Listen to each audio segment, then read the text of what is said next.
I think we're live, so I'm gonna go ahead and get started. Okay. Yeah, I Good see the afternoon. timer ticking up there. There it is, right? Good afternoon, Yeah. LEC community. Welcome to our virtual career fair for aspiring and current Latinx educators. My name is Edgar Palacios, founder of the Latinx Education Collaborative, and I'm here with our Chief Community Officer, Susana. Hey, Susana. Hey, how are you? Good. How are you doing? Good, thanks. Good. We are thrilled and excited to have Eric Tyler with Kansas City, Kansas Public Schools. How are you doing, Eric? Hey, doing pretty well. Doing pretty well. I appreciate you all having us on and giving us this opportunity for this platform. Absolutely, and we appreciate you participating and jumping on and exploring with us as well. So thank you for being brave enough to do so. So I'm gonna just go ahead and jump right in. Tell us a little bit more about Kansas City, Kansas Public Schools. Okay, so a little bit about myself first. My name's Eric Tyler. I'm a HR recruiter with Kansas City, Kansas Public Schools. I basically recruit all certified staff within the school district, everything from teachers to psychologists to school nurses, etc. And I think Kansas City, Kansas Public Schools is very, very unique because we are a very diverse school district. There's more than 80 languages spoken within our school district, and 50% of our student body is actually Latino as well.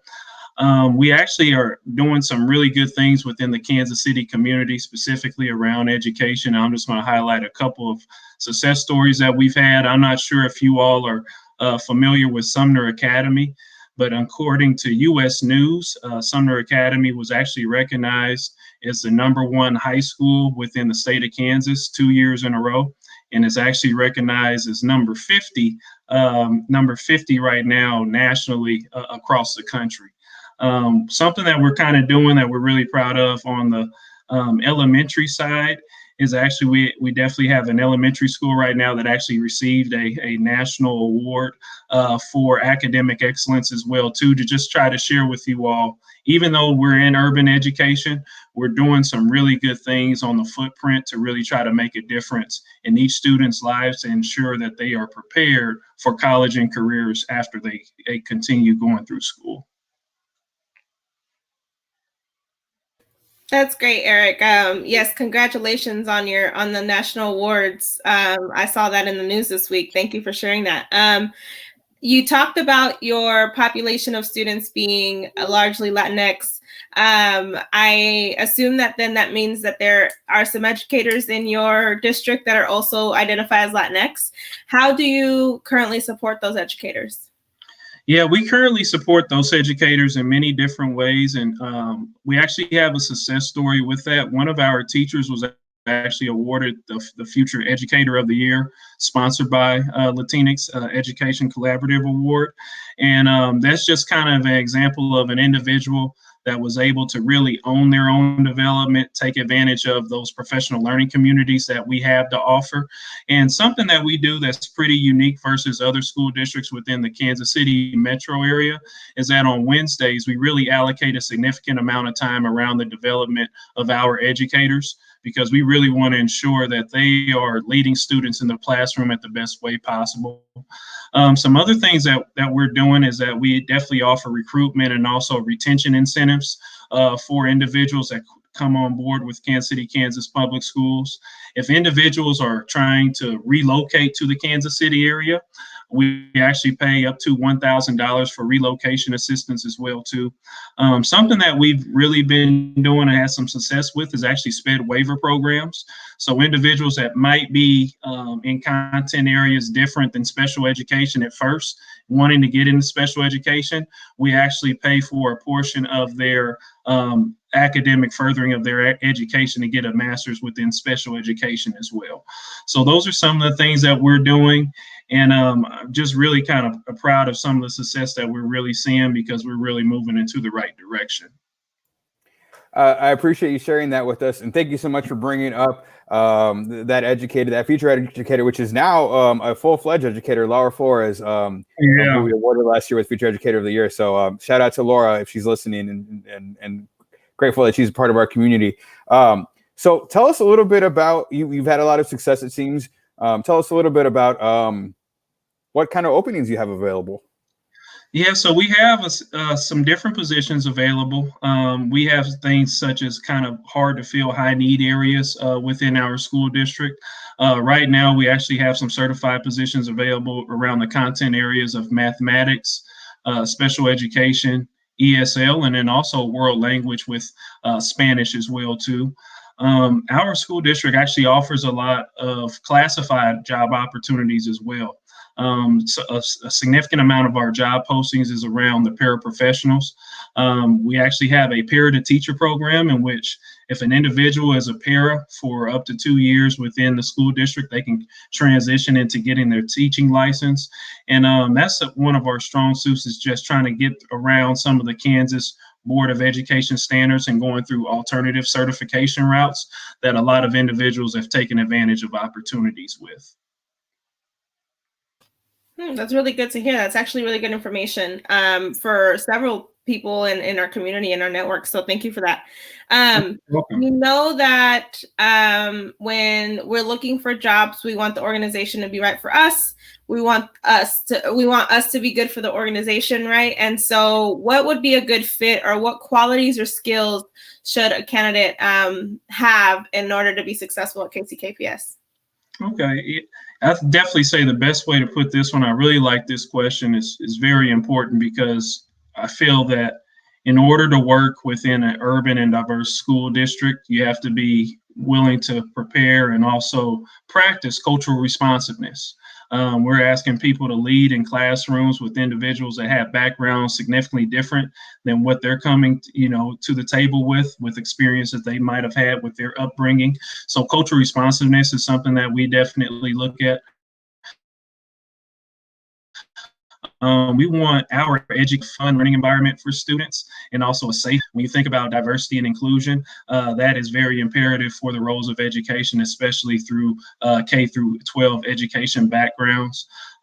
Also, the ability to work with peers, because we place a high sense of effectiveness on trying to prepare our teachers the best way possible to be prepared in the classroom with professional learning community. So we want teachers that will be able to learn and share best practices from other people, and then also being able to share those best practices with other educators as well too, because we're all just trying to ensure that each one of our students are prepared for college and careers after their K through 12 education. Another thing that we look at is just a willingness to grow and develop in regards to being lifelong learners. That's something that's very important. I think a lot of individuals, especially coming out of college, they feel like, hey, my learning is essentially done because I'm outside of the traditional classroom. But that's where the learning really starts at. And with you being able to share some additional best practices of what you might have done in student teaching, that can help our school district as well too. And then the last thing that I really share is just curriculum instruction is very important because of lesson planning. Something that we've really been doing and focus on is really around the rigor of education, ensuring that we meet each student where they are. And when we meet them where they are, creating goals and expectations of where we want each student to go.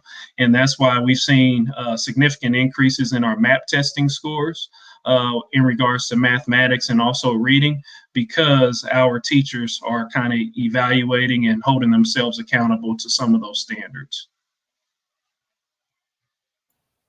I appreciate you sharing that as well. Before I ask you some follow-up questions, I just quickly want to bring up some stuff. If you are interested in engaging with KCKPS, 1 second here. Here we go. Just make sure that you can follow them on their social media accounts. Feel free to engage with them virtually.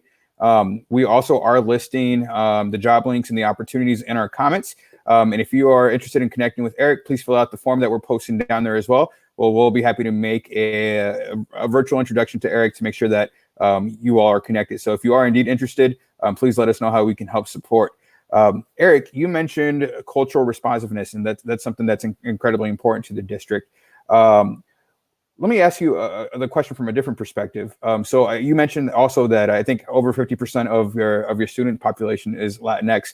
Why do you think teacher representation matters? I think teacher representation matters because in order for a student, I really feel for a student to be fully engaged in the classroom, I'm talking from a long-term perspective, it's almost viewed upon as a vision of success of where that particular individual can go if they feel like they're being represented in that vision of success, i.e. seeing an educator with a similar background to what they have. And there are a lot of studies that show there are higher expectations set forth by educators that might share the similar background or the similar upbringing that certain individuals have. And we really just want to be reflective of what the student body looks like and also what the community looks like from an educator standpoint. I appreciate that. Thank you for sharing. Can you share a little bit about your own educational journey? Yes. So with my own educational journey, I don't know if you can see it, I guess it would be to the left-hand side of here. I'm actually a product of Kansas City, Kansas Public Schools. Started out at Hazel Grove, went there like K through 5 and ended up graduating from F.L. Schlegel High School. Like reason why I referenced that jersey there is because I'm actually a graduate of Kansas University. I actually played football at the University of Kansas as well too, but from an educational side, I ended up getting a degree in business management and then also a concentration in human resources. And I've been working with the district now for about 6 months. And when this opportunity opened up, I was working in corporate America around 8 to 10 years. And this opportunity opened up and it really lined up for me because I really feel like I'm giving back to the school district that helped bring me up. That's a powerful statement right there. Thanks for sharing that, Eric. Do you have any final thoughts or comments that we may have not covered that you want to share with our community? Yeah, I think the thing that I would really want to share is really appreciate you giving us the opportunity, meaning Kansas City, Kansas Public Schools, to be able to have this platform. If anybody's interested in potential teaching positions, like Edgar said, you can definitely contact me. We're definitely in this point in time right now in our high needs areas where we're still looking for a lot of certified employees, and especially with this pandemic going on, it's actually allowed us to have some more flexibility and having more Zoom interviews. So we've definitely been incorporating that a lot. And if you're an individual that's potentially thinking about moving to the Kansas City area and you have more questions around relocation, we've actually had individuals get licenses transferred from other states to the state of Kansas. And so that opportunity could be out there as well, too. I appreciate you sharing that. And absolutely, we're live streaming through the social media world. So who knows who we're connecting with at the moment. So I appreciate those shout outs and the relocation, I think, is incredibly important as well. Well, Eric, thank you so much for your time and for joining us today. We greatly appreciate the opportunity to talk to you and for you to be able to share the opportunities that are available with our community. Okay, thanks a lot. Thank you for having us. Thank you, Eric. I hope you have a great rest of your day. All right, thanks a lot.